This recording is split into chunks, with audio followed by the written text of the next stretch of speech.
Union sacrée est un présidium.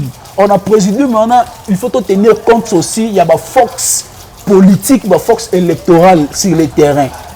Nous tenons à voir il y a Sama Lukonde à mobiliser les pour les 29. Nous tout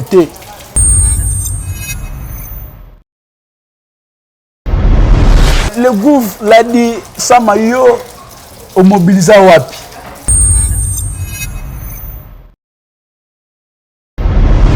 On a 15 millions pour la mobilisation. Jusque-là, aucun parti a allié, il y a Union Sacrée, aucun parti dans la carte de Union Sacrée a eu quelque chose pour la mobilisation.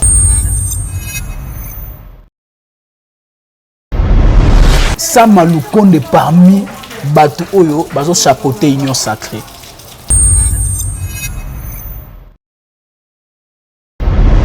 Nous ici, tu as la réalité. Ce n'est pas parce qu'il n'est pas de nous, de tout ça, non.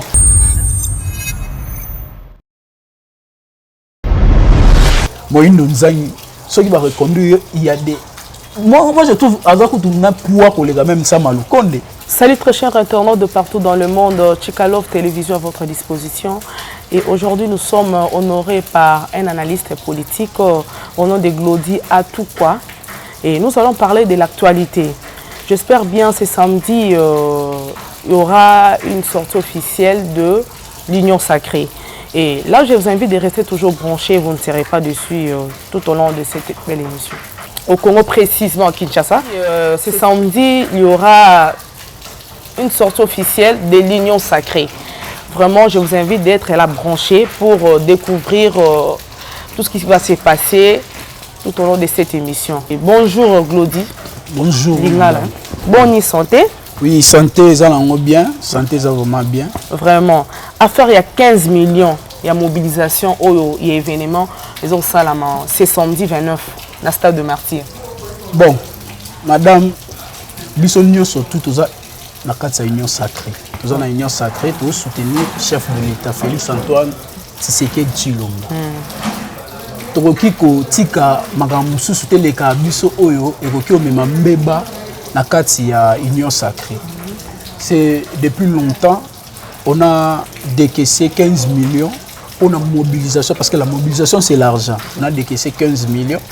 Mais jusqu'à là, bon, mobilisation ça babsu baza bazoye baté mobilisation. Donc il faut expliquer penza ou expliciter mobilisation ça ndetinde ngeni. Mobilisation ça tokolo ba sensibiliser. Voilà. Batu. Baya na stade de Martyr pour na sortie officielle il y a Union Sacrée bayoka ba objectif clé il y a Union Sacrée ezanini. OK. Kita na balaba na banzela ko sensibiliser batu. Mais jusqu'à là tout le monde est l'autre côté à la émission nantela c'est vraiment mou. Yango moni tina émission oyo. Vraiment. Tina émission oyo tozo kosuma chef de l'État d'une manière ou d'une autre. Bisonio soto. Azama l'entouré parce que le gouvernement Samadé ou tika kobima calamité. Non, gouvernement Samadé c'est un gouvernement que je salue premièrement parce que na carte na yango tozo moza ba pilier moko très stratégique pour d'abord résoudre le problème ya mboka et puis pour honorer mboka. Mais le problème est de se poser dans la mobilisation à l'Union Sacrée. Parce qu'il y a un fondement, il y a récite, il y a activité, il y a le 29. Jusqu'à là, l'Union Sacrée, d'ailleurs, présidium, il y a l'Union Sacrée. Moi, personnellement, et je dis aussi à beaucoup de jeunes, ils ont trouvé mal. Dans le présidium de l'Union Sacrée, ça m'a le compte parmi Batu Oyo, ils ont chapeauté l'Union Sacrée. Il ne fallait pas. Oui, il ne fallait pas. C'est une excellence. Il y a Bissonio surtout, c'est un premier ministre Oyo, que je dois beaucoup du respect. Mais dans la technique, il y a ma caméra politique. Ici, je suis politique. Ça m'a le compte ne représente rien. En ce qui concerne l'électorat, c'est vrai, il ne représente rien. Samalouko ne représente rien. Ce n'est pas parce qu'il est le Premier ministre. Si le Premier ministre, on peut dire on a respecté la géopolitique, mais sur le plan électoral, il ne représente rien Samalouko. Explique-toi. on a décaissé 15 millions. Sama Lukonde n'a aucune fondation, aucune association, ni les amis de Sama où lui-même peut mobiliser, peut nous montrer qu'il est fort sur le terrain. Peut-être un héros dans l'ombre, Toye va péter. Héros dans l'ombre, il y a un moment où Toye va les locaux où ils ont tout les locaux ont tout tel. Tout le monde a mobilisation sur le terrain. Je ne suis pas prêt. Il y a ACP non. En plus, je sais c'est le gouverneur Jantini Ngobila. Financièrement peut-être pendant même pas. D'ailleurs, tu es banité naé. Ni ba décision na kati ni naé. Tu es naé na mutute mais tout monde qui activité à ça qui na stade de martyr. Attendez ça qui nous ici tu sommes na réalité. Ce n'est pas parce qu'il n'est pas de nous de tout ça mon pandi non. Biso tout sur ma chef de l'État. Biso tout sur ma chef de l'État.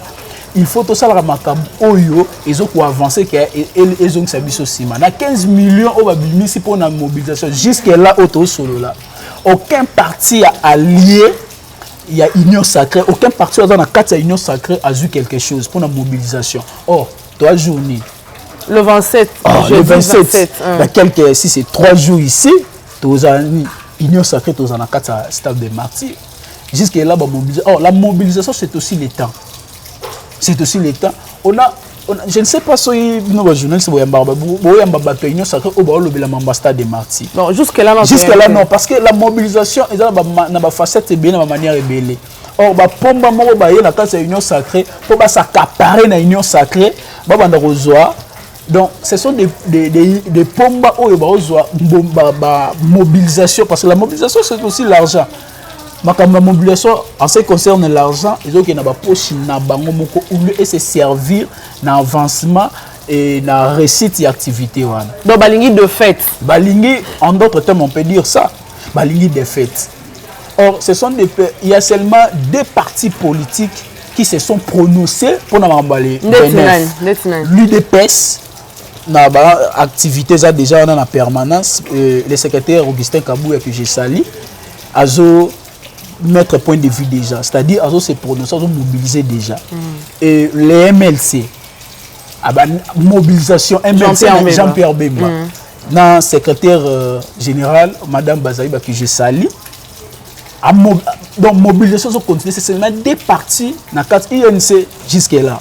Pas encore. Donc, il y a beaucoup de partis, plus de 400 partis politiques qui sont dans 4 unions sacrées, non, il y a une mobilisation. Or, côté il y a Mbongo, ils ont simbaté. Sama veut s'accaparer de l'union sacrée. Or, c'est quelqu'un qui ne représente rien. Si non, c'est ça. Voilà. Mais le gouvernement l'a dit, Sama yo au mobilisé wapi. Ce n'est pas parce que bazo soigner la mbongo non, c'est parce que bazo dans la tozana posa biso nyonso pour na réussite et activité wana. Le CG, le CG Augustin ne peut pas se prononcer dans le à quoi que déséquilibre le 29. Toujours ici là, tout mobiliser entre nous parce qu'à l'obak on peut même na jour il y a réunion générale où ils allaient non il y aura aussi babiloko au kabula biso toujours linga babiloko et kabula biso te mais tout discutant ensemble tous ba solution dans quatre réunions sacrées. Or awa je lance aussi l'appel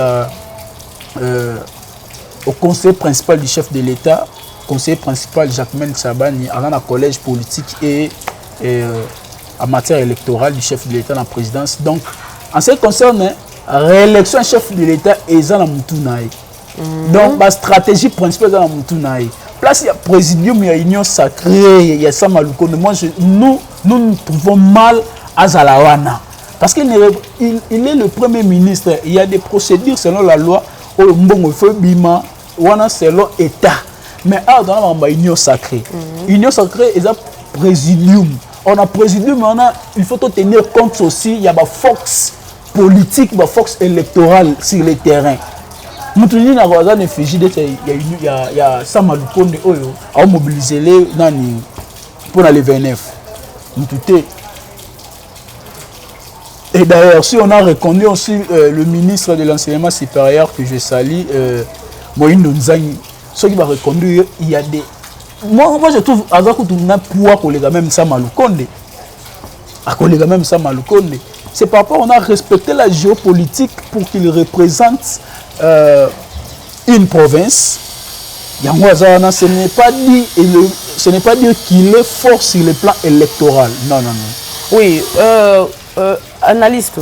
Autour le bac, non, CG, Aza, ce qu'on a permanence. CG, Aza, la permanence pour la meeting Mokozana. Après, on a trouvé, mais je suis sûr. C'est que mobilisation est la makasi. Mobilisation, Toto Nissa. Parce que le CG, chef, il y a comité, il y a. Il y a CG Augustin Kabouya. Augustin Kabouya. Oui. Mwana Bouté, oui. Mwana Bouté, il a vraiment un très solide, pas vraiment exigeant, mais Atalara, il y a Batoussous, une union sacrée. Bazana, oui, pour un chef de l'État, mais Batoussous, Bazana pour un autonomie, ça va poche n'avant. Pour vraiment autonomie, ça va poche n'avant. Moi, je trouve mal. Il y a confier gestion et union sacrée, pas premier ministre à Samaloukonde. Non, non, non. Okay, merci beaucoup, cher analyste. Comme on commence vraiment, mais je peux dire dans 48 heures, événement.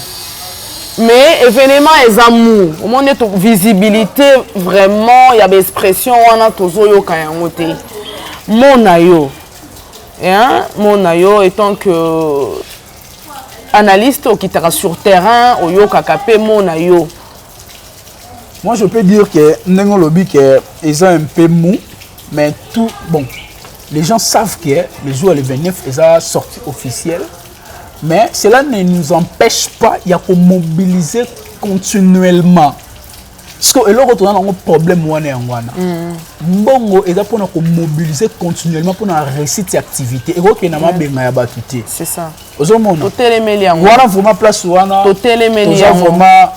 vraiment très vraiment rigoureux place où on a bon okene na ba poche abatute mukola le 29 na amour il y a réussite et activité on va mobiliser même si ça demanderait de nos moyens même pour ça la ngo pour na réussite voilà vraiment na part il y a IDPS et le MLC tant que ba allié mais jusque là aucune somme et puis même puissant parti politique, je peux dire, excusez-moi pour le thème, mais pas le puissant, mais le parti maire, dans la 4 union sacrée, c'est prononcé dans le mouvement ACP, et l'obité AREP, et l'obité logoté. Donc jusque-là, on peut dire que ça m'a 15 millions, on a remis au chapeau. Or, selon la structure, union sacrée, ça m'a coûté moto. Non. Donc place où on a vraiment activité sur le qui donc on mène d'action vraiment sur le terrain pour retoucher encore présidium à l'union sacrée. Mais il y a 15 millions ceux qui vraiment épais si bien tu évites que l'opposition voilà,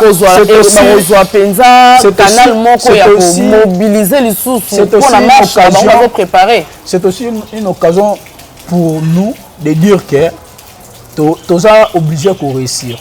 Ce qui nous divise, nous sommes à côté, nous réussissons après, nous sommes parce que si aujourd'hui, stade de tonalité, opposition, et ils ont une image, voilà ceci, voilà, ils sont vomis par le peuple, voilà. Et je dis ici que s'il s'agissait de mobiliser même par nos propres moyens pour réussir cette activité, mais en attendant, toujours dénoncer mes gestions, il y a présidium, il y a union sacrée par le biais du premier ministre Samaloukonde. Est-ce que Samaloukonde, même terrain Moroboye, Inca ou victoire. Est-ce que vous avez la tonne dissipée? Donc, place où on a tout ça, et ça, je n'ai aucun problème avec lui, mais nous devons réfléchir pour la réussite, pour un bon côté, un mauvais côté. S'il y a des mauvais côtés, on doit vraiment tenir rigueur pour balasser à l'issue. Donc, tout le monde a posé ça.